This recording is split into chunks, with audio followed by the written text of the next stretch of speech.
C'est à prendre ou pas? Pour la famille Racoton-Dranisa, c'est le grand jour. Elle s'apprête à partir en vacances. Il ne faut rien oublier. Hop là. Et c'est le départ, je sais pas, qui me stresse. Le chien aussi qui aboie. Ouais. Elle voit les valises, donc elle fait Allez, mon chien. Allez, elle est vieille. Denis doit gérer un bagage supplémentaire, Suzy. Et ce qui est embêtant quand on part en vacances, c'est que le chien prend beaucoup de place. Hein, Suzy? Les bagages et Suzy dans le coffre, les ceintures bouclées, fermeture des portes, et c'est parti. Mais cette famille a-t-elle bien préparé sa voiture pour prendre la route? Nous allons tout reprendre à zéro. Avant de partir en vacances, il n'y a pas que les valises à préparer. Pour que le trajet ne soit pas une épreuve, il faut aussi s'occuper de sa voiture, car un Français sur deux utilise ce moyen de transport pour partir en vacances. Examen de votre auto, chargement des bagages, posture à adopter en conduisant, nos experts vont vous donner des conseils et des astuces pour arriver à bon port en toute sécurité et détendu. Avant un long trajet en voiture, il faut d'abord contrôler son véhicule. À Hyères, dans l'Essonne, c'est la mission de Fabien. Pour un contrôle technique idéal avant les vacances, comptez entre 60 et 80 €, le prix de la sécurité sur la route. En général, quand on part en vacances, on fait plus de kilomètres que tout au long de l'année, quand on a l'habitude de faire 15 km pour aller à son travail. Là, vous allez solliciter la voiture sur un plus long trajet, plus longtemps, certainement des chaleurs plus importantes aussi. Fabien va nous montrer les contrôles indispensables que l'on peut faire soi-même sans être garagiste. Première vérification, les niveaux. Donc très important, surveiller le niveau d'huile. Le niveau est bon vu qu'il se situe entre le minimum et le maximum. Qu'en est-il chez Denis? C'est bon. Pour la visibilité, ne pas négliger tout ce qui est niveau de lave-glace. Il m'en manque, je vais rajouter. Oh. Est-ce que c'est bien de la lave-glace ou du refroidissement? Faut pas se tromper quand même. Avoir du liquide, c'est bien, mais avec des balais d'essuie-glace en bon état, c'est encore mieux. Souvent, les gens négligent ce côté-là. Il peut y avoir un orage ou quoi que ce soit. Ça peut être assez dangereux si on n'a pas ce qu'il faut pour avoir une bonne visibilité. Donc celui-ci, on peut voir qu'il est en bon état. Il n'y a pas de problème. Par contre, de ce côté-là, effectivement, il y a un problème. Donc en plus, il se situe juste devant le conducteur. Donc là, en cas de pluie, on n'y voit rien. Impeccable. Impeccable. Impeccable. Autre vérification importante, les feux. Feu de position, avant et arrière. Feu de croisement, feu de route. Sans oublier les feux de détresse. Dernier contrôle essentiel. Alors nous allons contrôler la pression des pneumatiques.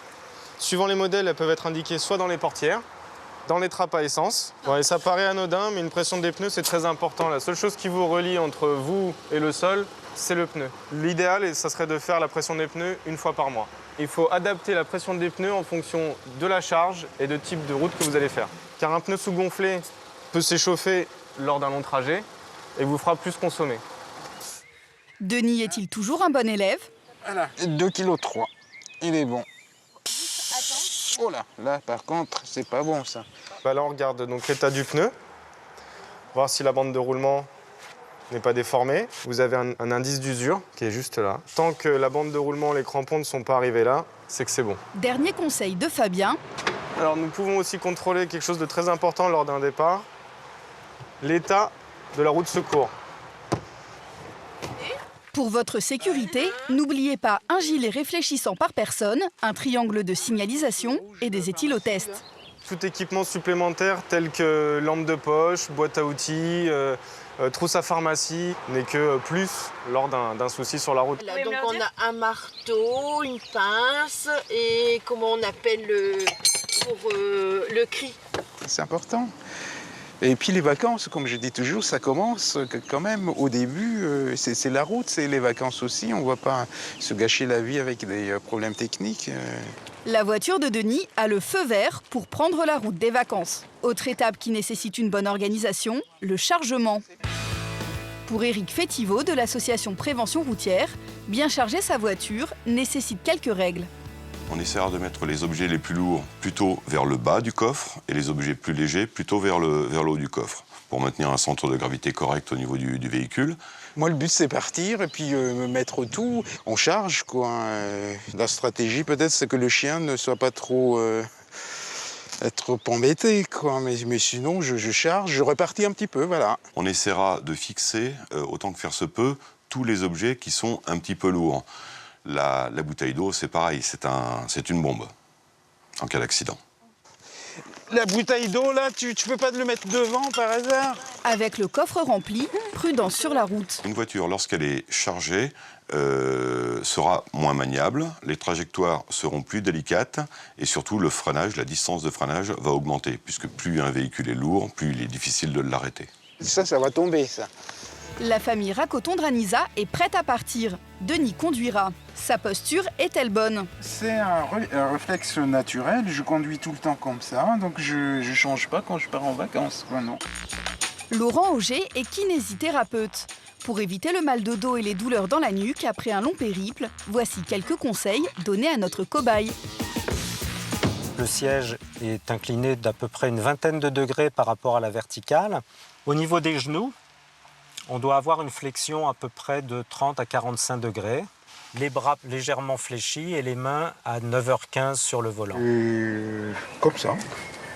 Le pied gauche, on le positionne à plat, soit devant la pédale d'embrayage ou soit sur le passage de roue.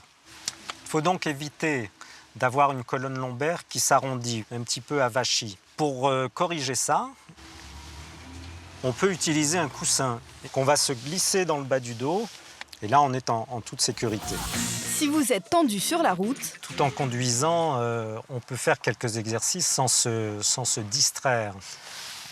Hausser les épaules, voilà, et souffler, bien souffler et trouver cette décontraction. pensez aussi à faire des pauses, l'idéal 10 minutes toutes les 2 heures. Bonne route et bonnes vacances!